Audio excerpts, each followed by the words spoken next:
Hi there, my name is Jennifer. We are going to be reading today The Color of My Words by Lynn Joseph.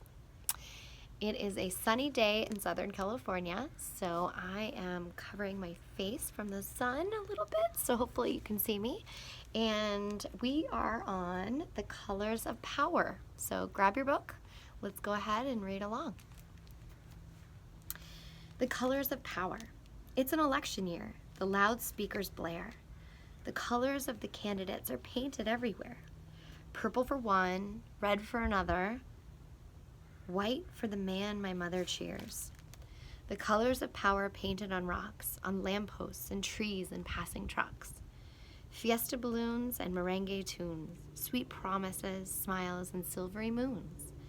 All is a show with colors so clear that shimmer and fling our hopes in the air. But beware of them, I warn, these colors of power. I feared that our family would no longer be the same after finding out about the man on the mule, but I didn't have to worry too long. At first, there was a lot of silence between Mommy and Papi, and even between Angela and Mommy, but nobody treated me any different. Guario even shook my ponytail and told me that I better not get any funny ideas in my head because you're the very same Ana Rosa as ever, he testified. Roberto said, there was never a question about that, big brother. That made me smile a lot, and when Mommy took my special poem I had written about Papi and taped it to the fridge, I saw Papi and Angela and Mommy reading it so many times during the day and smiling at each other more and more. But what really broke the silence, put the man on the mule far from everyone's mind, was the news that our government wanted to buy our land. The people who lived in my village had lived there so long they could not remember who built the first house, or where one person's property line stopped and another's began. That was the whole point. We all lived side by side, neighbors, friends, sharing, and no one giving a shake of the head to what some big-mouthed politician was suddenly saying about dividing our land. Foreign investors, money for the island, improvements, progress. The man stood on a makeshift stage, the back of a pickup truck, with a megaphone in a hand, announcing to us as if he were reading out the lottery numbers. After the first few words, the children went back to playing and feeding the clucking chickens that circled the black truck.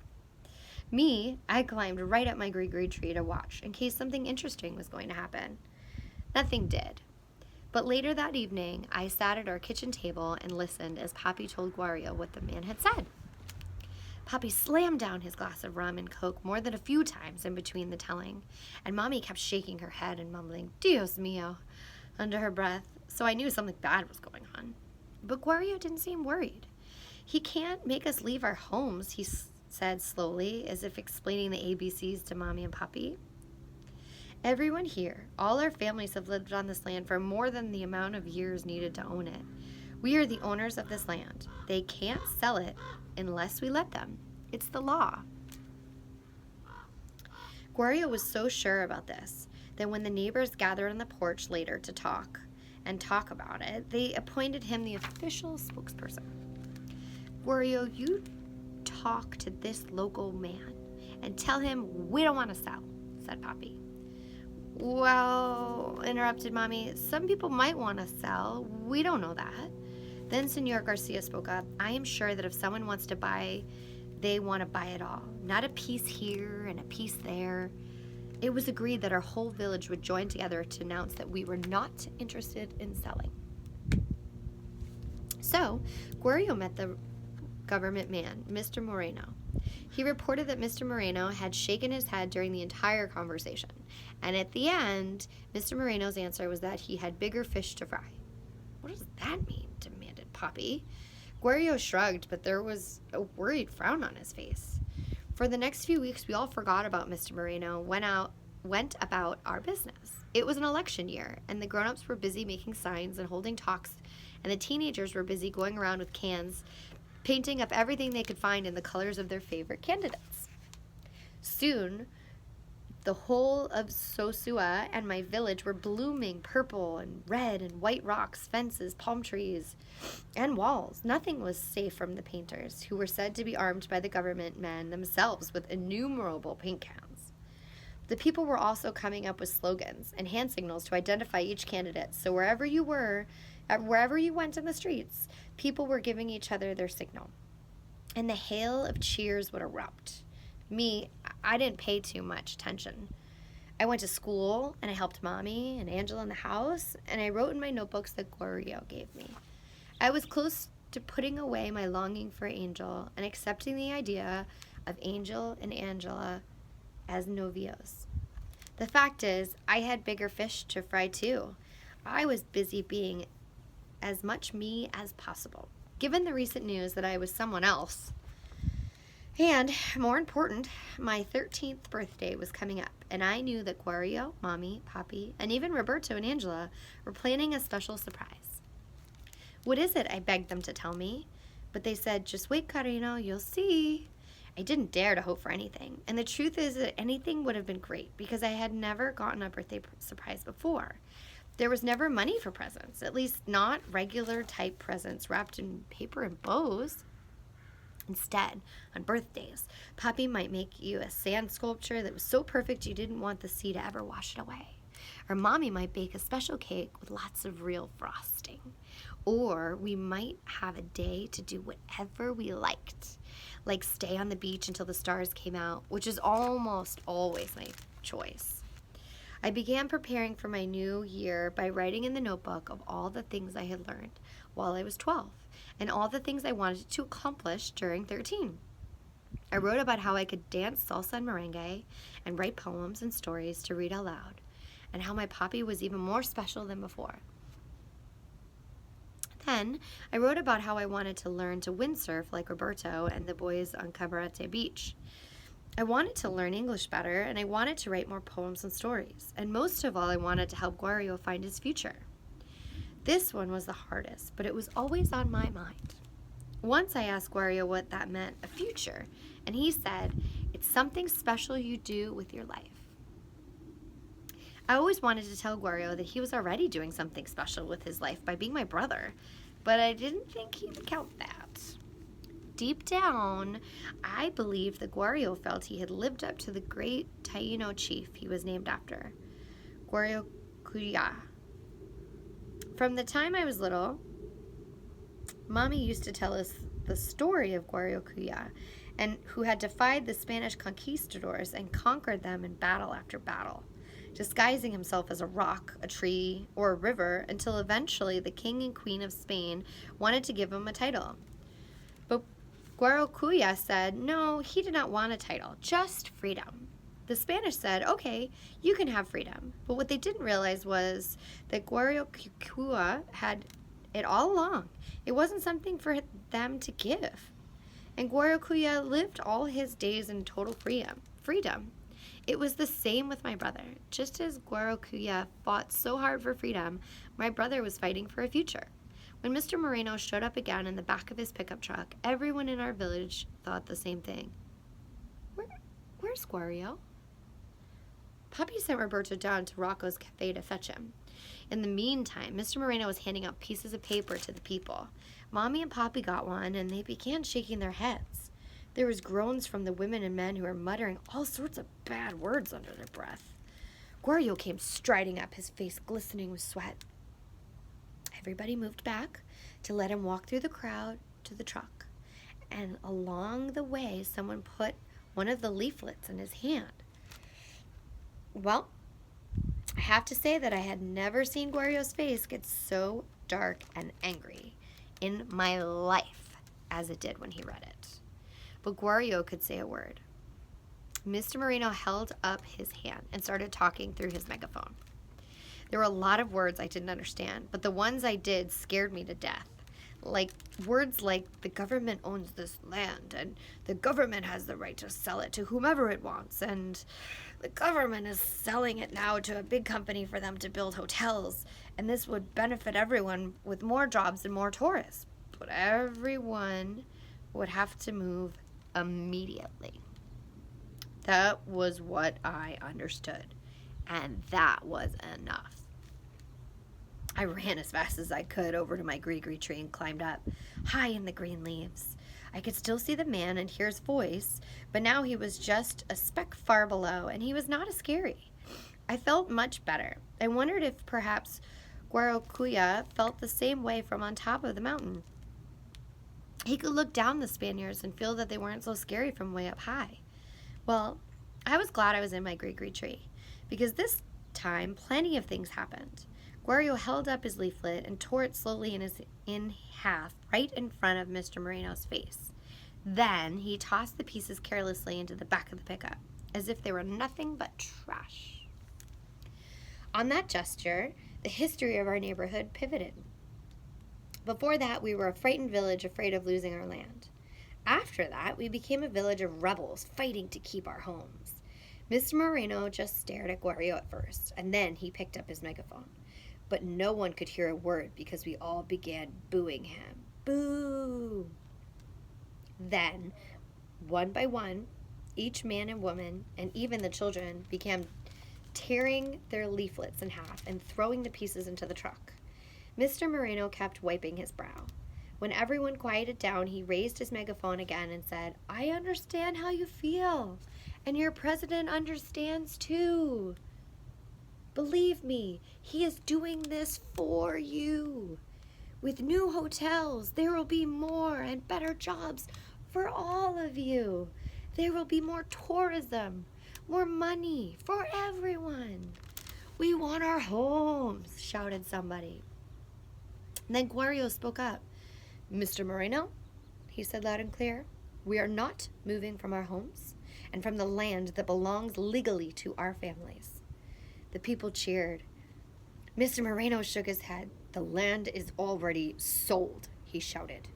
There was complete silence. Mr. Moreno barely made it back inside his pickup truck as the driver revved up the engine.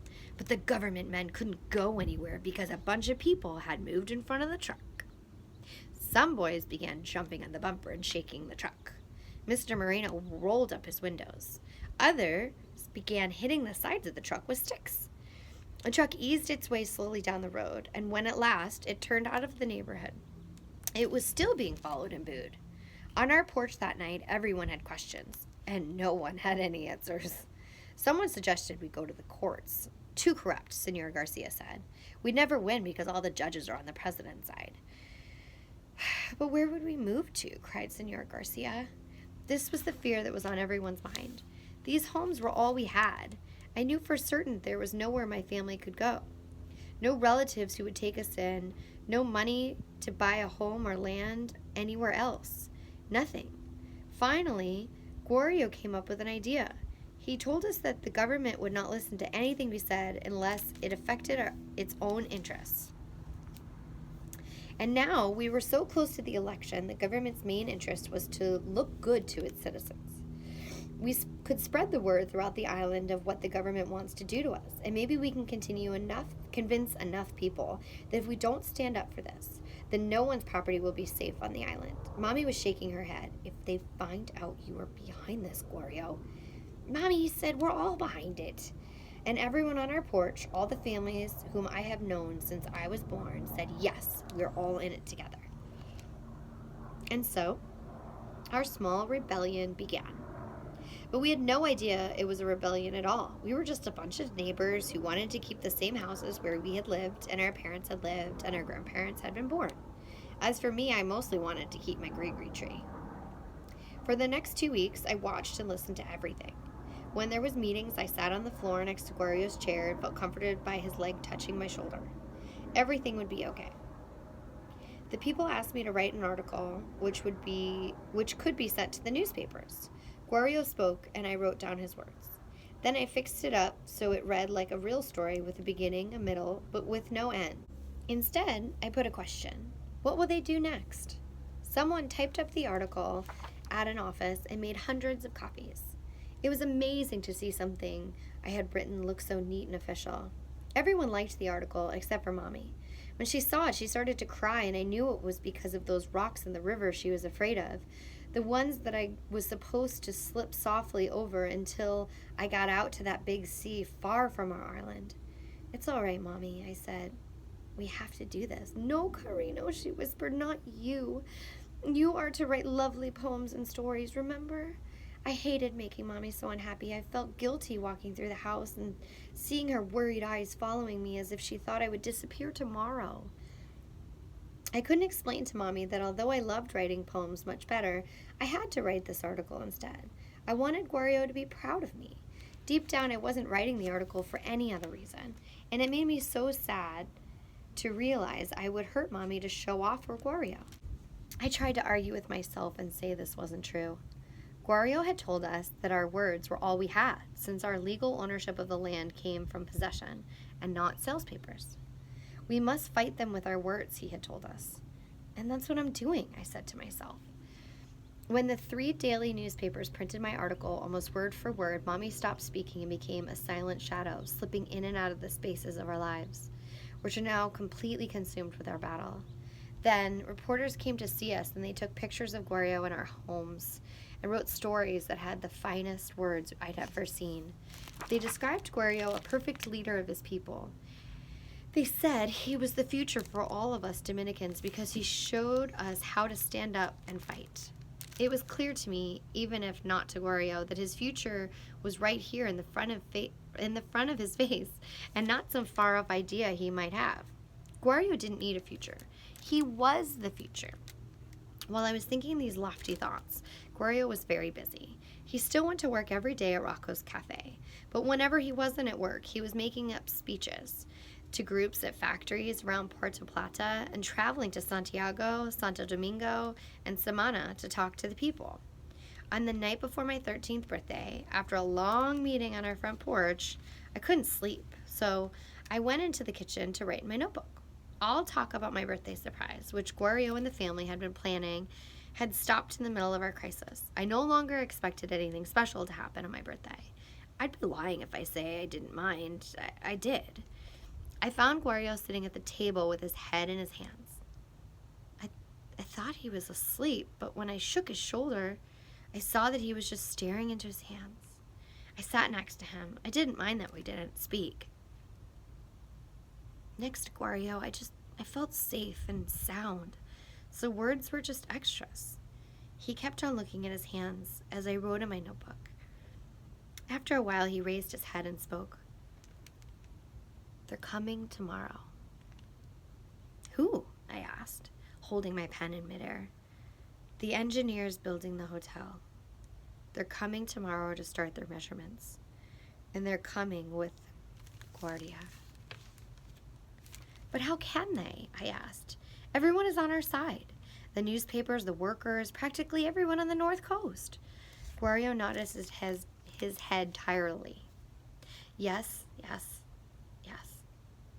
Then what happened? I whispered, a ball of fear forming in my belly. Our words aren't enough, he answered.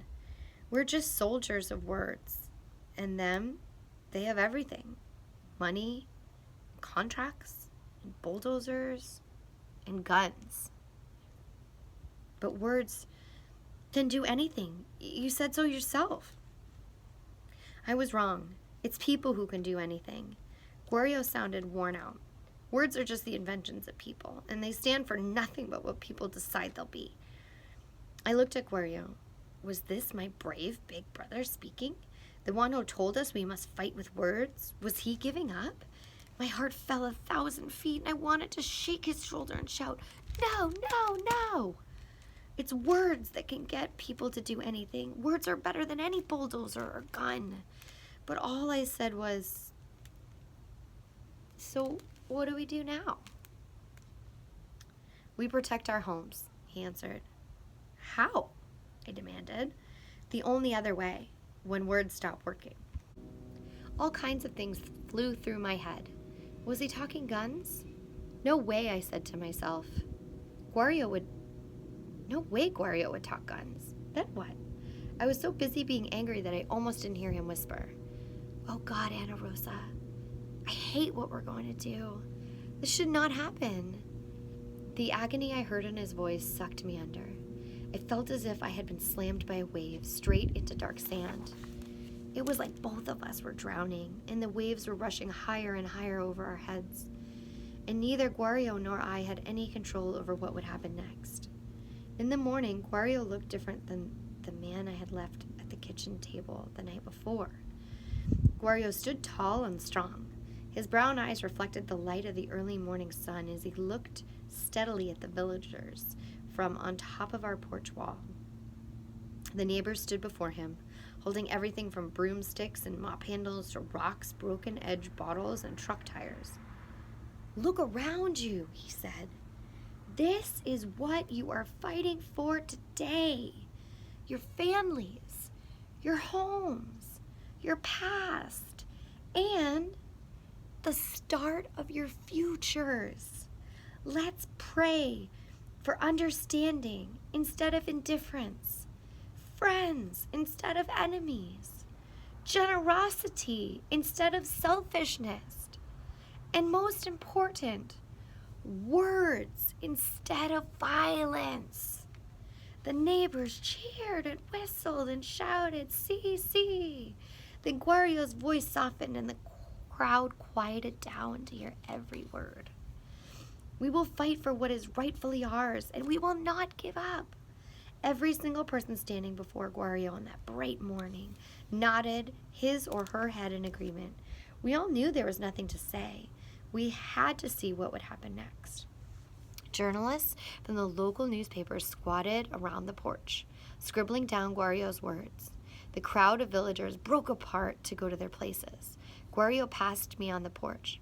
"Happy birthday, Guarino," he said.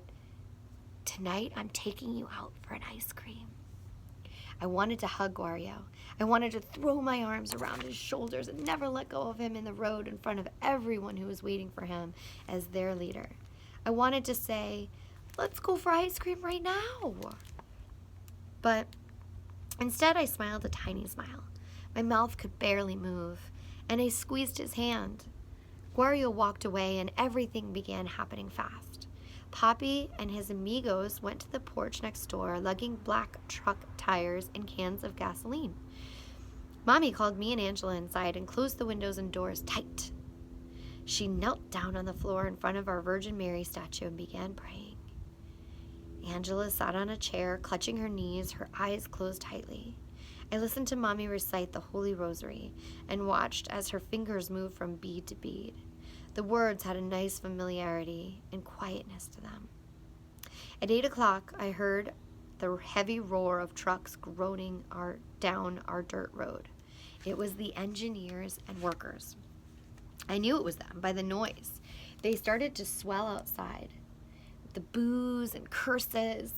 Mommy was saying her rosary louder to drown out the noises, and Angela's eyes were shut tight. I made a mad dash for the back door. I slipped through the latch and ran out. I almost stopped when I smelled the anger in the air. Boom! An explosion rocked the ground, and a cloud of black smoke rose into the sky. I covered my head and ran like a lizard, low and fast, straight to my gree tree. I scuttled up, ripping my hands and feet on the branches.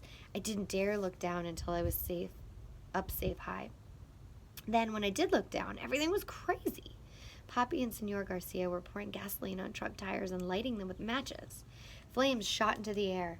The government workers scampered off the trucks, coughing and waving smoke from their faces. The scent of burned rubber filled my head as smoke rose like gray balloons into the sky. When the smoke cleared a little, I saw them, the Guardia, in their green uniforms, and with their long black guns slung across their shoulders on straps. The Guardia were shouting and swinging their guns from side to side as if they were performing a dance. On the other side stood my family and neighbors, Senor Garcia, Senor Rosa, Papi, and Guario in the front. They were armed with stones and bats and broken bottles with edges gleaming green through the haze. I froze when one Guardia in a red cap poked Guario in the chest with the end of his gun. Guario pushed it away with his hand and shouted something at the fat Guardia. I gripped the branches so tightly that I couldn't feel my fingers after a while. Then there was a rumbling sound and the trucks started backing up. They backed up all the way down our dirt road and disappeared around the corner by Senor Garcia's colmado. Papi and Senor Garcia and Senor Rosa began slapping each other on the back and clapping. I didn't clap. My eyes were on the fat Guardia and Guario because they had not moved an inch. They were standing just a few feet away from each other and almost right below my feet. My tree began to shake. I could feel it all the way through. The ground was moving. The people below got completely quiet. Everyone heard it at the same time, the sound of mighty engines and roaring slowly toward us. Slow and steady, the loud rumble came. Then big, earth-shaking, ground-eating, yellow and black monsters appear. They devoured everything in their paths. Bushes, flowers, Senor Garcia's colmado, trees, porches, and on and on. 2 giant bulldozers with mean, hungry jaws. Senor Garcia tried to run toward his store and home, but the Guardia pushed him down on the ground. One Guardia hit Senor Garcia on the head, and Papi and Senor Rojas pulled Senor Garcia away before the Guardia could hit him again. Papi and Senor Rojas shouted and pushed the Guardia. Mommy and Angela opened our windows and screamed when they saw the bulldozers. They ran outside, pulling little children by their hands from neighbors' doors and windows, shoving them out of the way of the bulldozers, which crawled over houses like giant lizards. There were piles of pink and blue and purple rubble behind them, the bricks of a once-upon-a-time houses. The people of my village, both men and women, the neighbors who had listened to my story and clapped for me, all turned to face the bulldozers and the Guardia. With Papi and Guario in front and Senor Rojas and Senor Garcia right next to them, my people began throwing everything they could find, rum bottles, stones, and broken bricks from houses no longer standing, anything. Even little children were crying and throwing small stones at the Guardia and the bulldozers. I watched everything as if it were a dream. I couldn't get down from my tree, even if I wanted to. The bulldozers reached the crowd. Guario put his fingers in his mouth and whistled loudly. Out of the bushes came Roberto and his friends, who rented out beach chairs on Sosua Beach. Roberto jammed the tree branch into the jaws of the bulldozer. He and the beach guys climbed all over the bulldozer like ants swarming a piece of cake when they dragged the driver out. The first gunshots started. My eyes swung from one fight to another, from one scream to another, from one gunshot to another. But always, my eyes rushed back to Guario. And then everything got still. So still that I could hear the flowers and plants crying. I could hear the sun breathing. And the sea, the beautiful blue sea, felt quiet. And not one wave rose up. It was flat and still. Guario was standing below my gree tree, his arms spread wide. A hungry, nasty bulldozer was heading straight for my tree. Guario looked up at me, worried look on his face. The fat Guardia in the red cap was pushing his gun at Guario, trying to get him to move away from the tree, but Guario wouldn't budge. I looked down at them from up high in my gree tree. Guario, run, I wanted to shout, but the words wouldn't come out. Nothing came out, and I just sat there gripping my branch. Then I heard the sound inside my head, and Guario's body jerked back. No, I shouted, no! But even those words didn't come out. They were trapped inside of me where all my fear lives. And Guario fell at the bottom of my gree tree. He looked up, and my handsome brave brother smiled at me. I saw his hands open, and they were covered in blood. And suddenly, the volume of the world was turned back on, and every noise imaginable fell down upon me. I looked down at Guario laying on the ground below my gree, his arms spread wide like angel wings, and that's when I knew it was all my fault.